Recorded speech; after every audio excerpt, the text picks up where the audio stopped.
Hi guys, ఈరోజు mini వ్లాగ్లో what eat in a day చూపిస్తున్నాను అండ్ కొంచెం ఫేషియల్ టిప్స్ కూడా చూపిస్తున్నాను.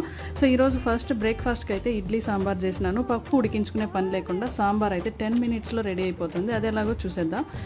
ఫస్ట్ అయితే ఈ తినే శనగల్ని పౌడర్ చేసి పెట్టుకోవాలి. తర్వాత బాణీల్లో ఆయిల్ వేసిన తర్వాత ఆవాలు, ఉద్దిపప్పు, జీలకర్ర అవన్నీ వేసి ఆనియన్స్, టొమాటోస్, పచ్చిమిరపకాయలు, కరివేపాకు వేసి తిరగమార్చేసేసిన తర్వాత ఆనియన్స్ వాడిన తర్వాత ఈ పొడినెత్తి ఆ పౌడర్ని అంతా దాంట్లో వేసేసి బాగా కలుపుకొని కొద్దిగా పులుపు వేసుకోవాలి. బాగుంటుంది. అప్పుడైతే మనకి ఎంత కన్సిస్టెన్సీ కావాలో అంత కన్సిస్టెన్సీలో నీళ్ళు అయితే పోసుకోవాలి. చాలా థిక్గా అయిపోతుంది. బాగా కొద్దిగా ఎక్కువగానే వాటర్ పోసుకోవాలి.